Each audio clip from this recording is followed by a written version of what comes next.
Welcome to the Awaken Your Truth Conversations. My name is Denise from denisesimone.com. And today I'm really excited because I'm talking to Kajal Pandey. She is a spiritual life coach and self-love teacher, also a writer, and she empowers people to transcend their suffering as they learn to create a life they love. So welcome, Kajal. Thank you for having me. Yeah, I'm so excited to talk to you because when I was going through some of your writing, I just resonated with so much of what you had to say. And what I really love about you is through your writing, you come through so real, raw, and honest, and you just put everything out on the table. And I also love your commitment to inner transformation. Thank And you. you could just tell it just comes through, it just shines through by everything that you have to say. You know, we hear this beautiful quote by Gandhi that says, "Be the change that you wish to see," right? And it sounds great, but what most people don't often realize is that that is really about nothing outside of us. It's everything about going within. And we're all out in the world trying to be the next best thing or do the next best thing or have the next best relationship. And that never works, right? It's all about going and doing that inner work within us. Right. So I just love that about you and the journey that you share. So I want to take you back and start with how this all opened up for you, how you hopped on this, transformational path, and what was occurring for you at the time when you started to realize that you were actually, because sometimes we don't really know that we're even going towards it until we, hit this point. hmm So for you, what was it that really catapulted you onto this path? Well, for most of my life, as I could remember, the word suffering had been very prominent. I saw suffering all around me. I was born in mostly poverty, into a impoverished family in India. And I saw so much suffering around me with my family. And as a child, my parents sent me off to my uncle because they couldn't afford to feed me. So, and the behavior and the way I was treated there really heavily impacted me. And this is when I was 2 years old. So my viewpoint of the world was based around suffering, anger, hurtful behaviors. And so that's how I began to relate to myself. So I never knew anything but how to punish myself, how Mm. to hate myself, how to basically inflict suffering upon myself. And I was always aware that there was a deeper meaning to life. I always had this awareness as a kid. And I would look at people and it would always just trigger something within me where I would be like, this, the way I feel, they're feeling, but why is this normal? Hmm. And I didn't know what to do at the time. So I was just like, okay, let's just live my life. This is all I knew how to live. And so when I became a teenager, it got to the point where suicide and depression was like the everyday undertone of my life. And when people say, oh, I miss my childhood, I miss my teenage years, I don't have that same exact experience. I don't want to go back. I don't want to be there. And the awareness was there. And I just remember when I was 16 years old, sitting in my room, in my closet, that was my safe space. It would be all dark. I would just be like, I'm ready to come home. And I always felt like I didn't belong here. It was always this out of body, weird experience where people just were not real and authentic and honest and living this empowered state of being that they are, that I understand today. But I had this awareness, but I just I couldn't put it into words at the time. And I remember saying, I want to come home. I hate this place. And I remember like taking pills and just laying down and hoping that I would wake up and I'd be dead, like I'd be gone. And I remember just hearing this voice when I woke up saying, keep going. And I Mm-hmm. was like, the heck? I heard that voice so many times that it pissed me off to the point where at the age of 21, when I finally hit my rock bottom, I said, okay, I'm listening. I'm listening. Show me what you've got. And I fully, from that day onward, I just committed because I knew what being here was, that suffering, that state of constant perpetual hate, that constant perpetual feeling like you're a victim of your life, nothing's ever going to work out. My motto was everything's a struggle. I'm an idiot. I'm stupid. I knew what all that was like very well.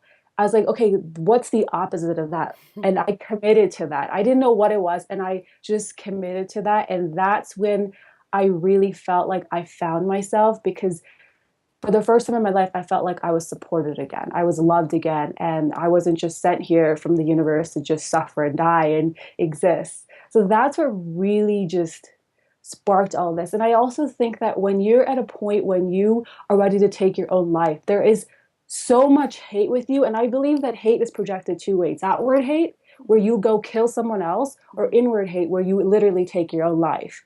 And when you get to that point, if you don't take your own life, the only other option you have is to live with that hate for the rest of your life, or use it as a catalyst to see what else is possible for you. And that's the decision I made because I was a coward. I was too afraid to kill myself. That's essentially what my story is.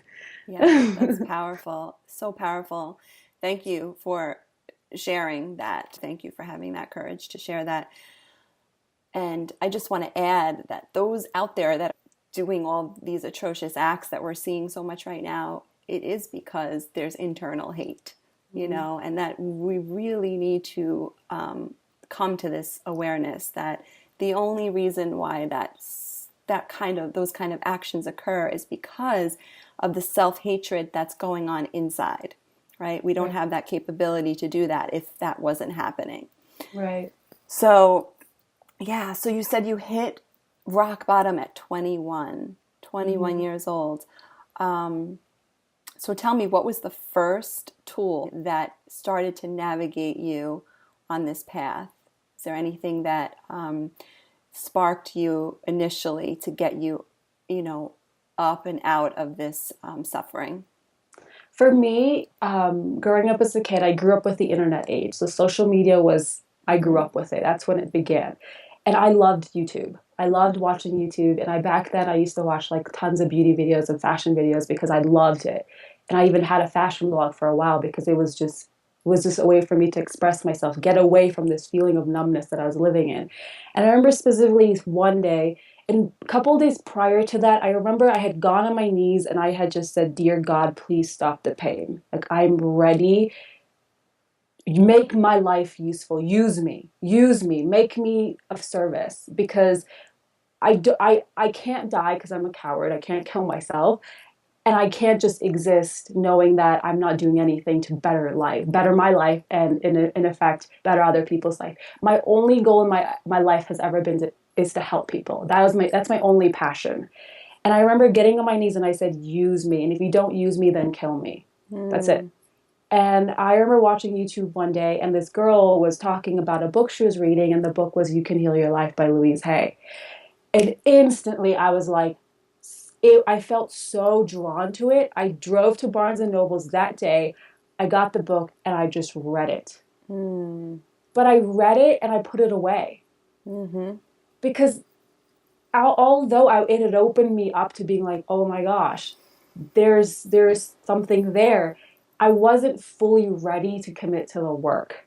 And I always say the process of inner transformation takes serious, serious work, because it's probably one of the hardest things we'll do is to go in and unravel all this mess.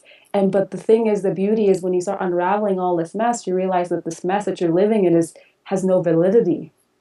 It's not really true.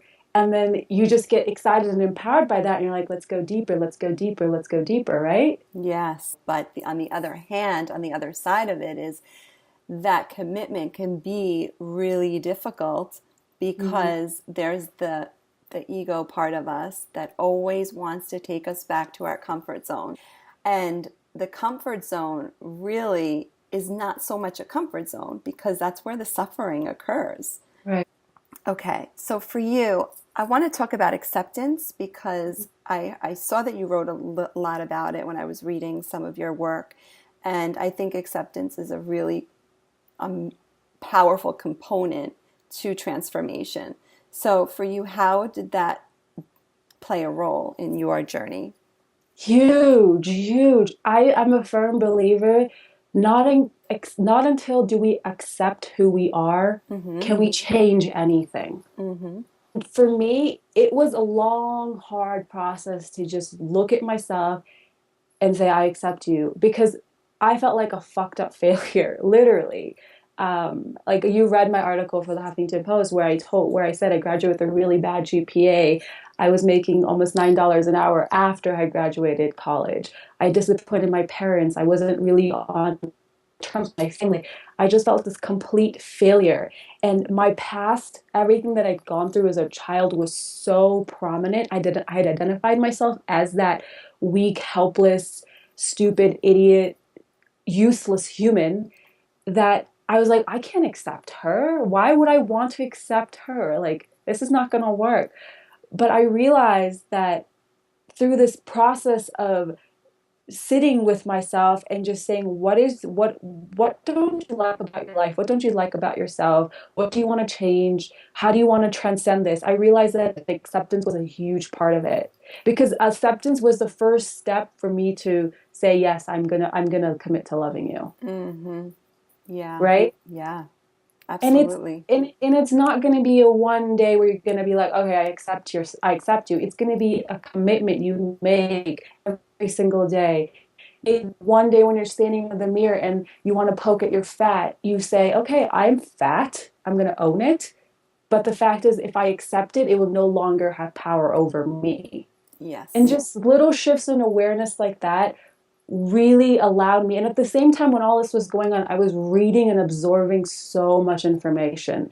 I was searching every single book out there, every single technique, anything that I could do to educate myself. Because what happens when we're born is we're taught this conditioned way of living life. Yeah. I call it drone state. Literally, Mm-hmm. we're taught how to think.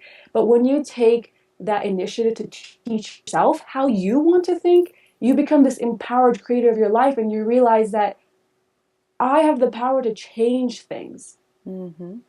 And it that's what happened. And I think a lot of it had to do with because I was also a curious person. I always questioned the norm. My parents will tell you I was a rebel at all times, always talking back, always saying, I don't want to do this. This is not the way it has to be done.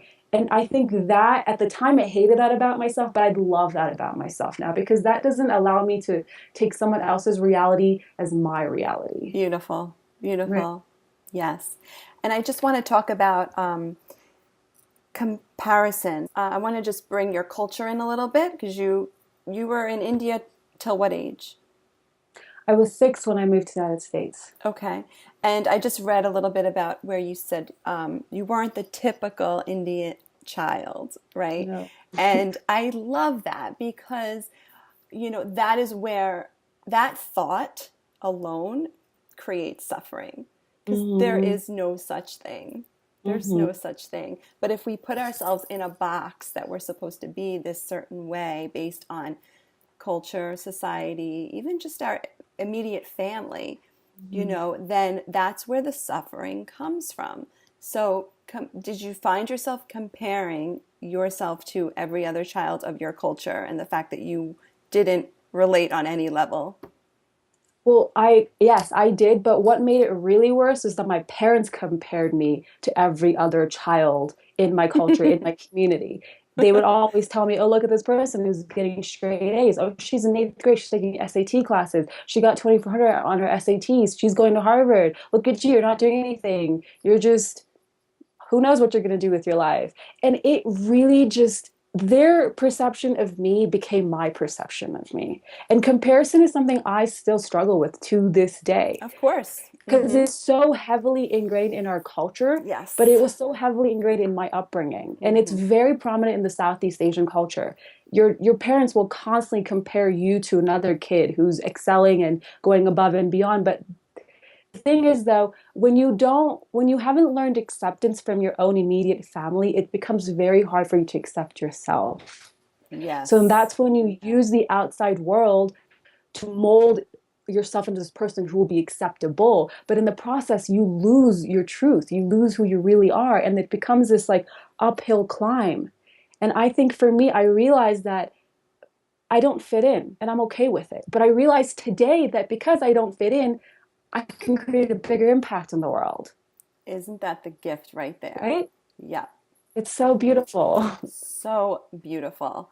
That's exactly why I think, bold statement, but divine storms happen to ones that are here to really make a huge impact, because that divine storm sets the foundation for everything, right? And it looks like a rock bottom moment, and it is a rock bottom moment, but it's probably the most, and some of us have many of them, right? But it is the most powerful moment, because Mhm. it's in that moment that we, like you mentioned before, we get that contrast. We only learn through contrast. Mhm. So that moment gives us that choice, like you had and you were given and you opened yourself up to. Like, I actually do have a choice. Mhm. I could end my life here, or I can use my life for the greater good. So yeah, Right. I think that's beautiful.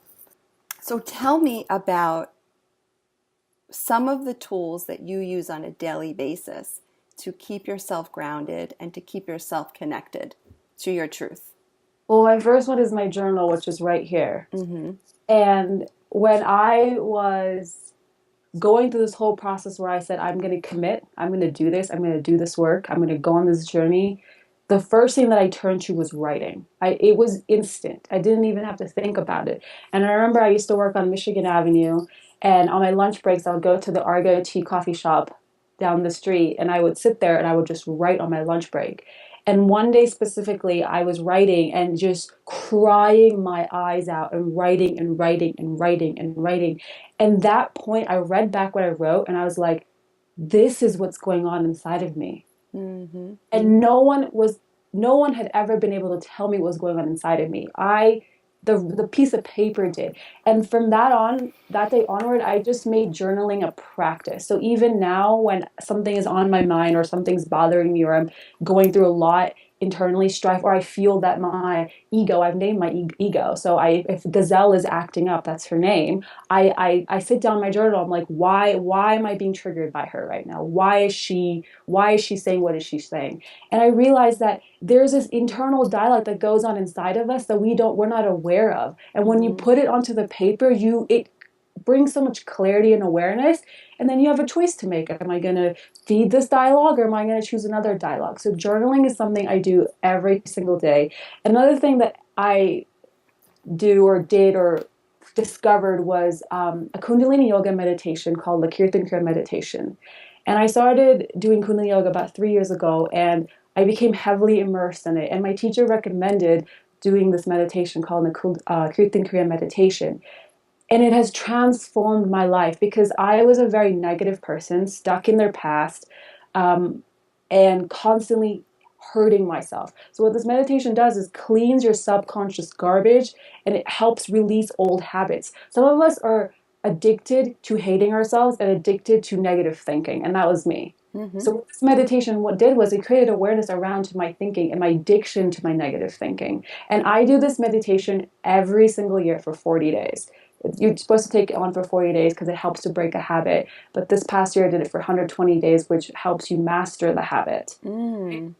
And it's the most popular video on my YouTube channel because people are seeking this information, and it's great for Alzheimer's disease. It's great for memory. It's just so wonderful. And on top of that is silent meditation. I meditate every single day. It's my anchoring. It anchors me. I say that your meditation is your anchoring practice because what happens is when we go through our life, we could either feel like we're driftwood in the wind, or we could be anchored like a tree rooted deep into the earth. No matter what's happening around us, we're not drawn this way, drawn this. We know who we are, and those two techniques or tools are consistently that bring me back into my presence, and that's important to be present with myself. And that's the gift I have to give to myself is that presence of me. Yes, gorgeous. I want to ask you about meditation. I'm going to put the link down below to the one that your YouTube channel Mm. down below. But the sitting in silence part of meditation that you mentioned, I often, when I suggest that to my clients, they'll say, but when I meditate, my mind gets louder and louder and louder. Did you find that true with you when you first started? I like to tell people that meditation isn't the time to quiet your thinking. It's a very active process. If Mm-hmm. you want to relax, go to the spa. Yeah. If you want to relax, go watch a movie. Meditation is a very active process. Your mind will be active, it needs to be alert. And I tell people that we don't meditate to stop thought, we meditate to become present with our thoughts. Yes. So that's why you'll notice that the chatter becomes louder when you're sitting in stillness. And another thing is that we're in a society where we're constantly like on our phone talking to someone, we're always stimulated. Mm-hmm. How often do we actually just sit down with nothing? We don't do that. Our society does not do that. So if you're someone who's wanting to meditate and you sit down and you're just ready to do it, first of all, your mind is not used to no stimulation. So it feels like this hard process because we're constantly numbing our minds through our phone, through TV, through a distraction here and there. We don't know how to be present with ourselves. So being present with ourselves is a very uncomfortable feeling for most of us.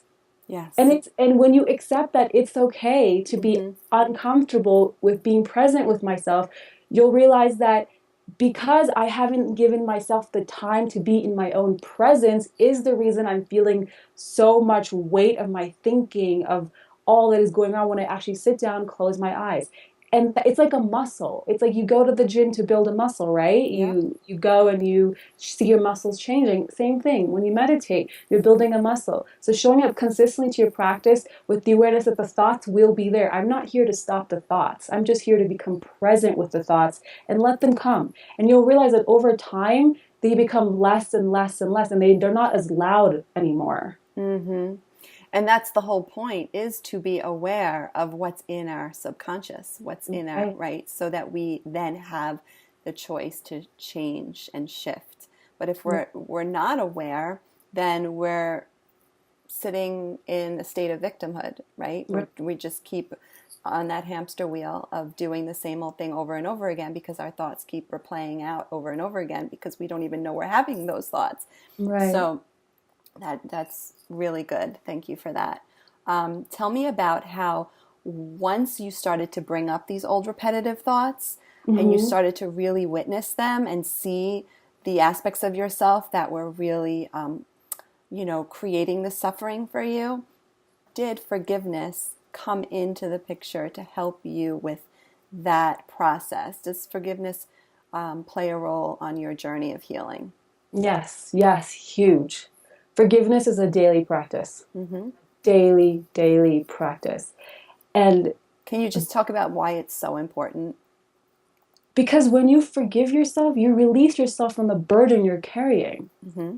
It's a burden, it's this baggage, it's this weight that you're carrying, and you're just feeling heavy and bogged down. But when you take the initiative and you say, I'm going to forgive, for me, I had to forgive my uncle, I had to forgive my father, I had to forgive family members for what I felt like they did to me that created this person that I did not like being. Mm-hmm. And for me, I was like, I can't do that because forgiveness stops the story.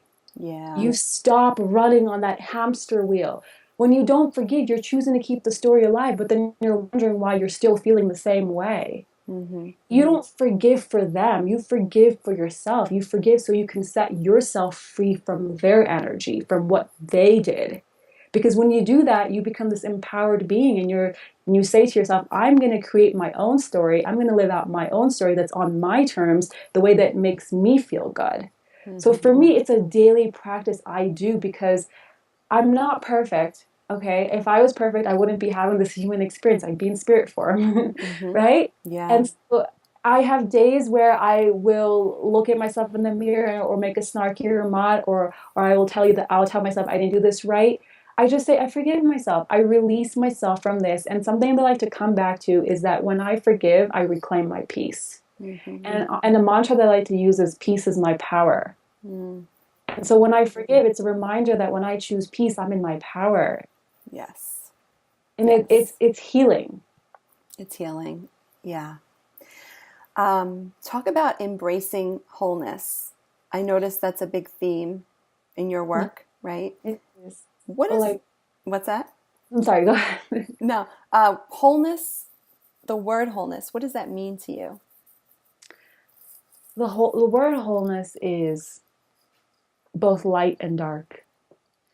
And it's not about being fully perfect, being fully unflawed, being this amazing creation of the divine. It's about embracing the shit, the good, the bad, the ugly. It's about everything.